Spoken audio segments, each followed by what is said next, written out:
दोस्तों, मैं पल्लवी आप सबका मैत्री दोस्ती कॉर्नर इस YouTube चैनल पर स्वागत करती हूँ। तो शुरुआत करें आज की गपशप को।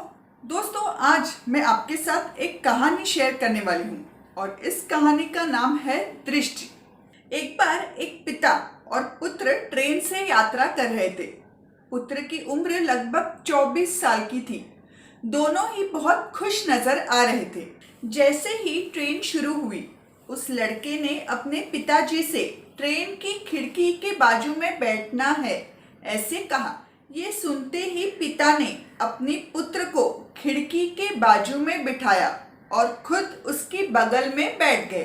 खिड़की के पास बैठते ही वो लड़का छोटे बच्चे की तरह उछलने लगा, मानो वो पहली बार ट्रेन की खिड़की के बगल में बैठा हो, और खुश होकर चिल्ला रहा था, देखिए पापा, नदी, आसमान कितना बड़ा है, पेड़ और बादल देखो पीछे जा रहे हैं, वगैरह वगैरह।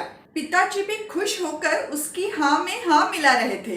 ट्रेन में उनके आसपास और भी यात्री थे जो ये सब देख रहे थे और मन ही मन उन पर हंस रहे थे। उन यात्रियों ने सोचा, शायद ये दोनों सबका ध्यान आकर्षित करने के लिए ये सब कर रहे हैं, या फिर उस लड़के को कोई दिमागी बीमारी है जिस कारण वो ऐसी हरकतें कर रहा है। पिता पुत्र की ये बातें काफी देर तक चल रही थी।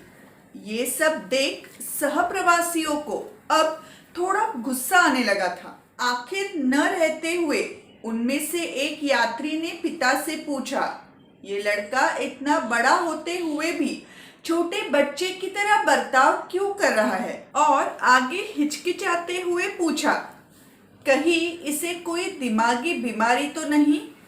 और क्या इसे अच्छे डॉक्टर के पास दिखाया है? इस पर पिताजी हंसे और कहा, हम अभी डॉक्टर के पास से ही आ रहे हैं। ये सुनते ही उस यात्री को लगा कि उसके मन में उस लड़के के प्रति जो भावना है वो सही है और उस लड़के को सच में कोई दिमागी बीमारी है जिस कारण वो ऐसा बर्ताव कर रहा है।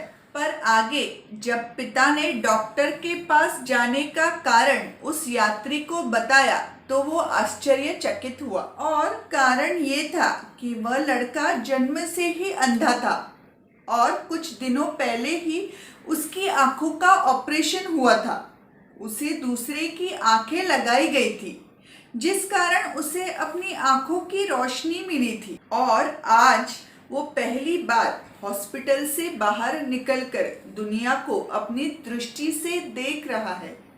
इसी कारण खुशी के मारे वो ऐसी हरकतें कर रहा है। अपने बेटे को इतने सालों बाद खुश देखकर मैं भी खुश हो रहा हूँ और उसकी खुशी मैं रोकना नहीं चाहता। ये दुनिया आज उसकी दृष्टि के लिए एकदम नई है, जैसे छोटे बच्चे के लिए होती है। पिता की बातें सुनते ही यात्री को अपनी गलती का एहसास हुआ।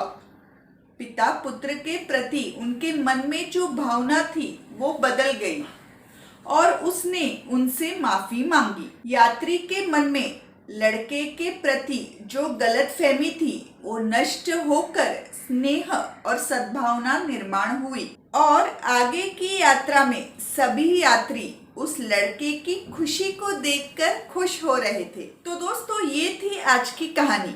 मुझे यकीन है इस कहानी के यात्रियों के साथ जो हुआ था वो आपके साथ भी हुआ होगा, क्योंकि अनेक बार हम किसी भी व्यक्ति या प्रसंग के बारे में पूरी सच्चाई जाने बिना ही अपने मन में उनके प्रति धारणा बना लेते हैं और अपनी राय देने में भी जल्दबाजी करते हैं। इसलिए किसी भी व्यक्ति या प्रसंग के बारे में धारणा बनाने के पहले खुद को उस व्यक्ति की जगह पर रखकर सोचे, क्योंकि गलत सोच का परिवर्तन आगे जाकर गलत फहमी में हो सकता है, जिस कारण विवाद और रिश्तों में दरारें पड़ सकती है। और एक बात हमेशा याद रखें, misunderstanding and ego kills the relationship. तो दोस्तों, ये थी आज की हमारी कहानी और हमारी गपशप। ये वीडियो कैसा लगा मुझे कमेंट्स करके ज़रूर बताएं। पसंद आया होगा तो ज़रूर शेयर और लाइक करें और मैत्री दोस्ती कॉर्नर ये चैनल ज़रूर सब्सक्राइब करें और हमारा मित्र परिवार बढ़ाएं। उसके बाजू में जो बेल आइकन है वो भी दबाएं ताकि जब भी मैं नए वीडियोस डालूंगी आपके पास नोटिफिकेशंस आ जाएंगे। तो फिर मिलेंगे ऐसा ही मज़ेदार कोई विषय लेकर। तब तक के लिए खुश रहे, स्वस्थ रहे। धन्यवाद।